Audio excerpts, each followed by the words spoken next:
A very good morning to you, ladies and gentlemen. I hope you're all feeling the chilly weather.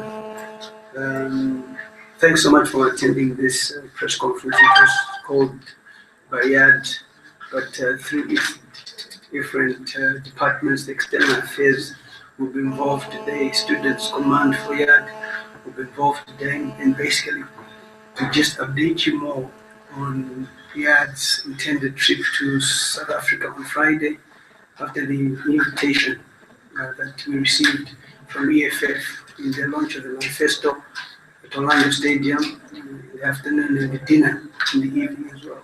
So I'll immediately hand over to Taro Sandarai, who's our external affairs supreme. Taro, all over. Good morning to you all.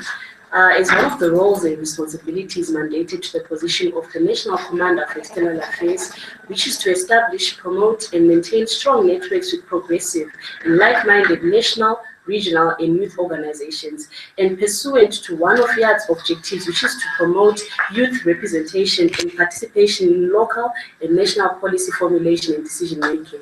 YAD was elated to cordially be invited to attend the Economic Freedom Fighters EFF 2016 Elections Manifesto launch. The launch is scheduled to take place on Saturday, the 30th of April 2016 at 12 midday at the Orlando Stadium in Soweto, and YAD members of the Students' Command, together with other national and provincial YAD representatives, will grace the occasion. As a progressive organization which further advocates for legislative reforms, where YAD resonates with the similar objective of the EFF as demonstrated by the commendable manner in which they handled the Nkandla case, YAD could not pass up the wonderful opportunity to share ideas and experiences. This is not to say that YAD is affiliated with the EFF, no. However, we do acknowledge that the organization is growing, and with that growth, we are constantly learning and are therefore eager to gain exposure from all opportunities that present themselves to us. Furthermore, as an apolitical, tolerant organization, even if we were to be extended the same from the ANC or even the DA, our answer would remain consistent and would gladly attend. As the External Affairs Commander of YAD, I would like to say that such an event as the EFF launch affords us with the unique prospect of strengthening our regional ties in Africa and beyond. We look forward to engaging with various other youth-led initiatives, organizations, and parties that are endowed with such youthful exposure, and the EFF is first of many such experiences. YAD structures in the diaspora are actually growing rapidly, and we currently have presence in America, the United Kingdom, Botswana, and Zambia, as well as South Africa. We look forward to using these networks to cross-pollinate and ensure that our YAD members are able to benefit from the networks and synergies formed. Thank you. Thank you very much. If you just hold some questions so that you probably are able to just ask them at once. I'll then ask our recruitment and mobilization Commander Lennon Maningawana to also read the statement. A pleasant morning to you all. YAD stands for Youth Advocacy for Reforms and Democracy. It is a youth initiative born out of the desire to see a better Zimbabwe and is led by a team of competent and efficient youth. It desires to foster unity, tolerance, and observance of democracy and human rights in Zimbabwe. It also aims to lobby for the provision of political space for the youth in Zimbabwe.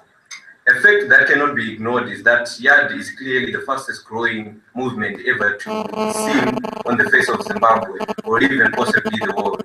Indeed, it is an idea whose time has come. One cannot resist but to be proud of being part of the generation mandated organization. Presently, YAD is in the process of conducting meetings at ward level, thereby illustrating that we have penetrated deep into the grassroots of Zimbabwe. The executive structure of the organization currently stands at almost 20,000 members statistically. It has become an electrifying phenomenon, and the youth now want to occupy their space in the economic, political, and even social spheres of their country. It has become mandatory for all political parties to accommodate their youth, as they cannot afford to ignore the emerging force, which constitutes about 60% of the country's population. One can only ignore us at their own peril. Any political party that thinks it can do without such a high demographic of the population would be fully, as it is tantamount to leaving one's house half naked. The youth are no longer asking to be incorporated, but are demanding to be incorporated. YAD is a team of CEOs coming from diverse political backgrounds and political persuasion who are competent and efficient. It is ushering in a new dispensation of tolerance, peace, and unity in our diversity, thereby heralding a better Zimbabwe. We are demanding a fair share of power in all spheres of the government. Since independent political parties have had the leisure of using youth for their political ends and then dumping them after achieving their political goals, YAD is calling for an end to this donkey and rider relationship where the youth broker for power for other people other than themselves and at their expense.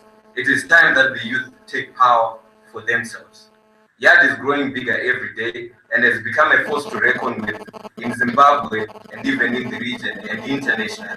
And it is ready to support any organization that believes in youthful leadership. Thus, we are embarking on the trip to South Africa this weekend.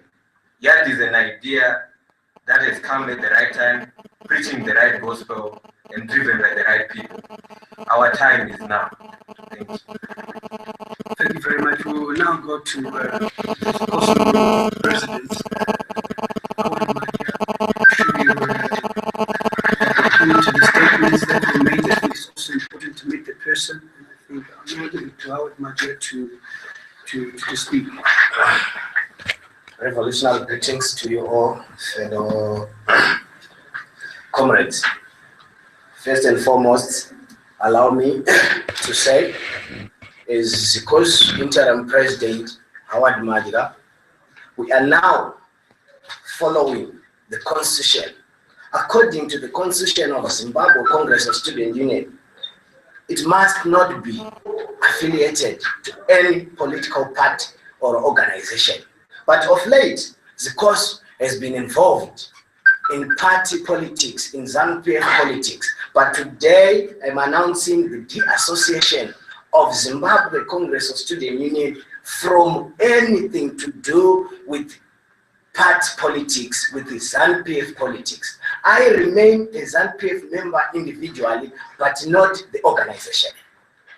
So, the reasons of us de-associating the union. How dissociate is because you're not in because We president don't want any violence. we have the problem. We don't want violence here. No, it is your president. We kindly ask Yes, you what to is go going on. on?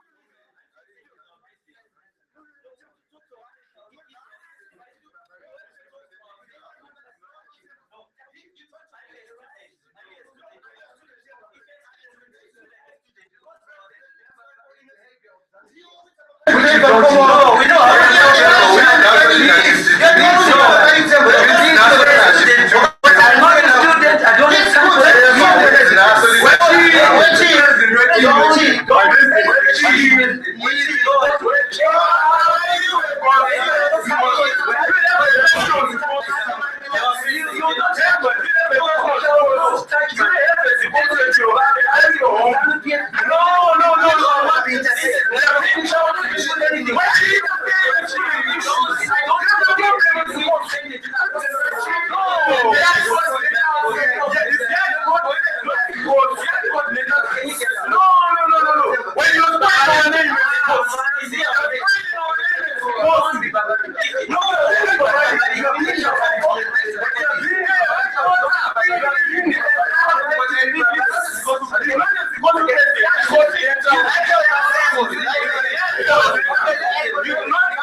Don't